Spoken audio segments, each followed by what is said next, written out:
वैसे जरूरी नहीं है, लेकिन वीडियो को लाइक या फिर डिसलाइक कर दिया करें। पहले मैं द ड्राउन जायंट मूवी को एक्सप्लेन करूंगी। इस मूवी के स्टार्ट में हम 3 साइंटिस्ट को बीच पर जाते हुए देखते हैं, जिनमें से एक आदमी स्टीवन हमें डेड जायंट के बारे में ये स्टोरी सुनाएगा। असल में इस समंदर में एक दिन पहले एक काफी बड़ा तूफान आया था, जिसकी वजह से एक डेड जायंट बीच पर आ गया था। उस डेड जायंट को देखकर फिशरमैन काफी हैरान थे और इसीलिए उस बारे में पुलिस को इन्फॉर्म भी करते हैं, लेकिन कोई भी उनकी बात पर यकीन नहीं करता। लेकिन जैसे जैसे लोग बीच को विजिट करते हैं तो उनके पास सुनाने के लिए सिर्फ जायंट की कहानियां थी। और अब साइंटिस्ट खुद बीच को विजिट करने का डिसाइड करते हैं, जहाँ वो खुद उस जायंट को अपनी आंखों के सामने देख रहे थे, जिसके बारे में वो काफी बार सुन चुके थे। उस जायंट को देखने के लिए बहुत सारे लोग आए हुए थे वहाँ पर, लेकिन कोई भी उसे टच नहीं कर रहा था क्योंकि सारे उससे डर रहे थे। अब यहाँ पर स्टीवन और उसके आदमी अंदाजा लगाते हैं कि शायद उसका वेट 80 टन के करीब होगा। स्टीवन उनसे कहता है कि जायंट के बारे में मैंने ये सुना है कि इनकी एज का अंदाजा लगाना बहुत मुश्किल है, पर स्टीवन उसके नोज और लिप्स को देखते हुए कहता है कि ये एक यंग जायंट था। वो तीनों साइंटिस्ट उस जायंट की बॉडी के आसपास खड़े होकर उस पर रिसर्च कर रहे थे। स्टीवन इस दौरान उसके हाथ के पास जाता है, जो कि तालाब की लुक दे रहा था, यानी उसका हाथ इतना बड़ा था कि पानी जमा होने के बाद वो एक तालाब बन गया था, जिसमें छोटी छोटी मछलियां तैर रही होती हैं। स्टीवन का कहना था कि इस जायंट की साइज से भी ज्यादा हैरान कर देने वाली बात तो ये है कि जायंट अभी तक एग्जिस्ट करते हैं। और वो बीच पर खड़े हुए लोगों को जायंट से कंपेयर करते हुए कहता है कि ये तो जायंट की छोटी छोटी अनकम्प्लीट कॉपीज हैं। अभी स्टीवन उसे देखकर हैरान हो ही रहा था कि तभी उसकी एक कलीग उस जायंट की बॉडी पर चढ़ जाती है और वहाँ मौजूद वो सब लोगों को बताती है कि ये बिल्कुल सेफ है। तब ये सुनकर वो सब लोग जल्दी से उस जायंट की बॉडी पर चढ़ जाते हैं और ऐसा करके वो लोग काफी खुश हो रहे थे। कोई उस जायंट की बॉडी पर जंप कर रहा था तो कोई खेल रहा था, लेकिन स्टीवन ना तो उसे टच करता है और ना ही उस पर चढ़ता है। दूसरी तरफ उसकी कलीग उस जायंट के बारे में नोट्स बना रहे थे और जैसे जैसे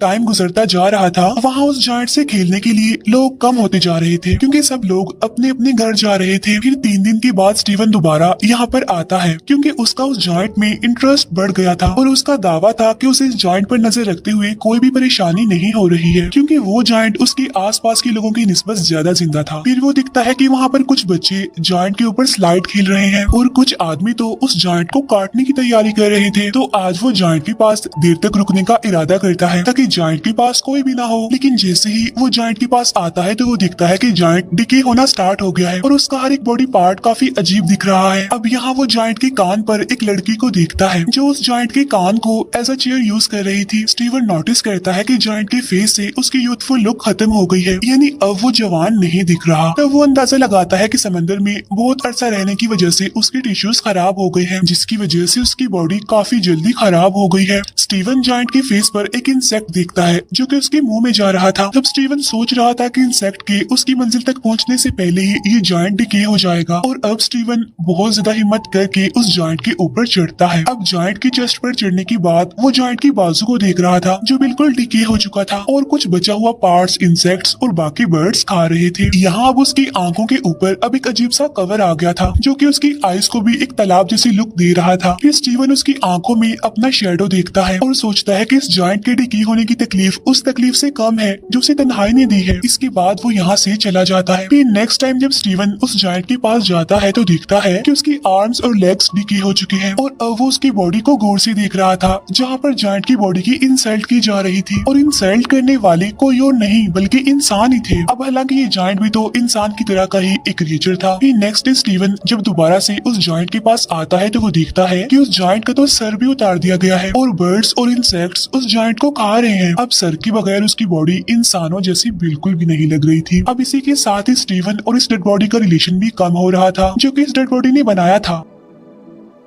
फिर इसके बाद वो काफी दिनों तक बीच पर नहीं आता। फिर काफी हफ्तों बाद जब वो बीच पर आता है तो ये देखकर वो काफी हैरान हो जाता है कि अब उसके पास कोई भी ऐसी चीज बाकी नहीं रही जिसकी वजह से वो इंसान लगे और वहाँ पर जो बाकी रह गया था वो उस इंसान का डिकेट गर्ट था और अब उन सब लोगों का उस जायंट पर से इंटरेस्ट खत्म हो गया था। अब इवन काफी महीने गुजर जाते हैं और लोग तो अब जायंट की एंट्री को भी भूल जाते हैं और जायंट की बॉडी के अलग अलग पार्ट्स और बोन्स जगह जगह पर एज अ डेकोरेशन देखने को मिलते हैं। फिर एक दिन साइकिलिंग करते हुए स्टीवन उस जायंट का स्कल एक खाली मैदान में देखता है। उसका ख्याल था कि अगर वो इस सिटी को गौर से देखेगा तो उसकी नोज और एयर्स की बोन्स भी मिल जाएंगी, क्योंकि स्टीवन के मुताबिक जायंट की हड्डियों से बनी ये डेकोरेशन ज्यादा अच्छी है उन यादों से जो स्टीवन के दिमाग में है। अब यहाँ पर उस जायंट के कुछ बॉडी पार्ट्स को सर्कस में भी रखा गया था और अब साइंटिस्ट का कहना था कि जिसने भी उस जायंट को देखा है वो उसे मॉन्स्टर ही समझते थे जो कि मर चुका था, लेकिन वो जायंट उसके लिए आज भी जिंदा था और वो अक्सर अपने ड्रीम में देखता है कि जायंट उसके शहर से गुजर रहा है और अब वो वापिस समंदर में जाने के लिए जगह जगह से अपनी बॉडी के टुकड़े उठा रहा है। अब ये मूवी हमें एक डीप मैसेज देती है कि कैसे एक इंसान इस दुनिया में आता है, कैसे लोगों की जिंदगियों पर असर छोड़ता है, वो लोगों से सीखता है, उन्हें सिखाता है,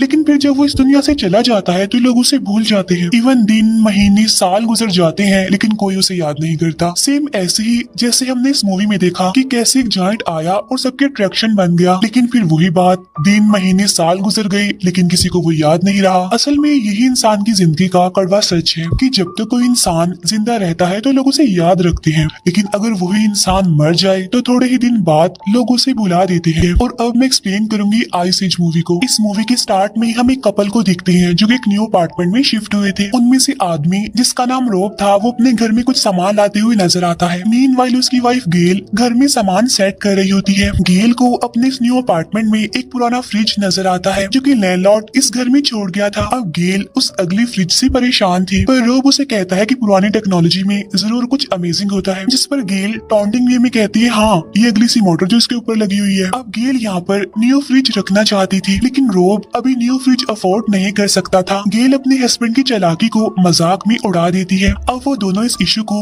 यहीं पर छोड़कर ड्रिंक एंजॉय करने का सोचते हैं, क्योंकि वो शिफ्टिंग करते हुए काफी थक जो गए थे। अब जैसे ही रोब फ्रिज में आइस लेने जाता है तो उसे फ्रिज आइस चंक से ढका हुआ नजर आता है। फिर आखिर वो बड़ी मुश्किल से एक क्यूब निकाल कर अपनी ड्रिंक में डालता है। वो दोनों मिलकर बैठते हैं और अपने नए घर की खुशी को सेलिब्रेट करते हैं। अब ड्रिंक की एक सिप लेने के बाद रोब को आइस में कोई अजीब सा स्ट्रक्चर नजर आता है और जब उसे रियलाइज होता है कि वो एक जानवर है तो उसे अपनी आंखों पर यकीन नहीं होता। वो आइस क्यूब गेल को दिखाता है और पूछता है क्या सच में इसमें कुछ है। तब गेल जल्दी से मैग्नीफाइंग ग्लास लेकर आती है। वो एक छोटे से क्रिएचर को आइस क्यूब में फ्रीज देखते हैं। वो दोनों उस क्रिएचर को देखकर काफी हैरान और कंफ्यूज थी, क्योंकि वो बहुत छोटी थी। वो नोटिस करते हैं कि इस छोटे से क्रिएचर को हंट किया गया है, क्योंकि उन्हें उसकी बॉडी में स्पीयर्स यानी नेज़े नजर आते हैं। तब ये देखकर वो और ज्यादा हैरान परेशान हो जाते हैं और अब गेल जल्दी से जाकर फ्रिज से सारी आइस निकालती है। तो यहाँ पर रिवील होता है कि इस फ्रिज के अंदर एक पूरी मिडिल एज सिविलाइजेशन वर्क कर रही है। फ्रिज के अंदर टाइम बहुत तेजी से गुजर रहा था। यहाँ का एक सेकंड गुजर रहा था तो वहाँ के हफ्तों गुजर रहे थे। अब ये देखकर वो दोनों हस्बैंड वाइफ काफी हैरान थे और वो ये भी सोच रहे थे कि ऐसा पॉसिबल कैसे हो सकता है। अब वो शहर के अंदर जो लोग थे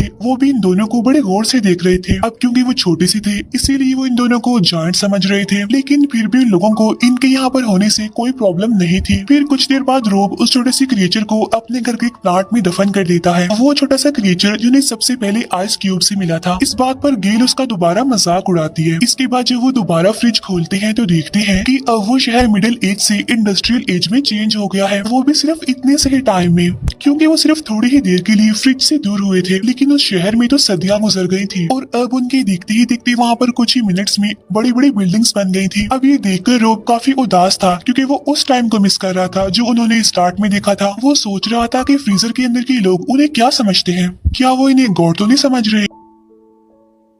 लेकिन तभी वो दो कंस्ट्रक्शन वर्कर को फ्रीजर के अंदर ही उन्हीं के बारे में बात करते हुए देखते हैं। वो कह रहे थे कि हम इन दो पागल जायंट्स को हर रोज देखते हैं और हम उस ब्रोकली को भी देखते देखते थक गए हैं जो गेल के दांतों में नजर आ रही थी। और अब उनके देखते हुए ही वो इंडस्ट्रियल कम्युनिटी मॉडर्न कम्युनिटी में चेंज हो जाती है और वहाँ की सारी बिल्डिंग सुपर स्ट्रक्चर में चेंज हो गई थी और साथ साथ उन्हें वो छोटी छोटी चीजें उड़ती हुई नजर आती है, जो रोब को लग रहा था कि शायद ये प्लेन्स हैं। और टाइम को गुजरते हुए वो लोग काफी गौर से देख रहे थे। रोब अब इस एज को देखकर सरप्राइज था और सोच रहा था कि अगर ये हमारी दुनिया से रिजेंबल करता है तो इस मॉडर्न एज की बात क्या होगा। और इतनी ही देर में वो वहाँ पर एक लाइटिंग ऑब्जेक्ट को देखते हैं। तब रोब हैरान होता है कि ये क्या चीज है और वो उसे देखने के लिए करीब जाता है। इसके बाद वो जोरदार झटके से दूर गिरता है। अब गेल उसकी हेल्प के लिए उसके पास जाती है और उसका फेस जला हुआ देखती है, जिससे उनको अंदाजा होता है कि वो एक लाउंजर था और वहाँ पर वॉर चल रही थी। कि जब वो कुछ सेकंड्स के बाद वहाँ पर जाते हैं तो वहाँ पर सब कुछ खत्म हो गया था। अब वो इस फ्रीजर को बंद कर देते हैं, क्योंकि वो इस वॉर को बढ़ाना नहीं चाहते थे। इसके बाद वो लोग पिज्जा ऑर्डर करते हैं, अपने खाने को काफी इंजॉय करते हैं और अब उनको तकरीबन 1 घंटा गुजर गया था। उन्होंने अभी तक फ्रिज को खोल कर नहीं देखा था कि वॉर खत्म हो गई है या फिर नहीं। अब रोब कहता है कि हमें उस फ्रिज को दोबारा खोलना चाहिए, लेकिन इस बार वो शायद डर रहे थे। वो वहाँ पर सब कुछ खत्म हुआ देखने से डर रहे थे, लेकिन जब वो फ्रिज खोलते हैं तो वो काफी हैरान रह जाते हैं ये देखकर कि वहाँ पर वॉर खत्म हो गई है और छोटे छोटे इंसानों ने सब कुछ रिकवर कर लिया है। वो वहाँ छोटी छोटी फ्लाइंग कार्स को भी देखते हैं जो कि सिटी में पर्ल्स की तरह लग रही थी। वो सिटी की इस स्टेज को अपने फ्यूचर से कंपेयर करते हैं।